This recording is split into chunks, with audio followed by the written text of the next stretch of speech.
So guys, nako diri karon dati konching sa isa buntag. Kay nagdali-dali ko og hulog og wifi kay mag-burn out 6 to 6. So karon apta na jud ko sa akong time. Ala, kita jud king naong nati konching oh.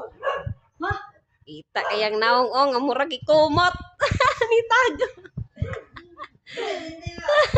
Adok mo ka di ba ni i-post? I-delete tag yapon. Mo ni balay ni Ate Ching guys, ingani gid siya kadato. Oh, di ba? Di mo ka afford anang mga speaker og TV. Kay taga bukid mo. Dili oy.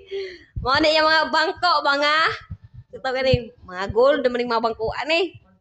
Oh, gasiga-siga, siga pa sa imong mata. Oh, di apod siya anang lamisa nga gamay, di mo magtagay. Oh, di mo ka afford kay gablo-blo ang agi. Oh, napod siya dakong lamisa.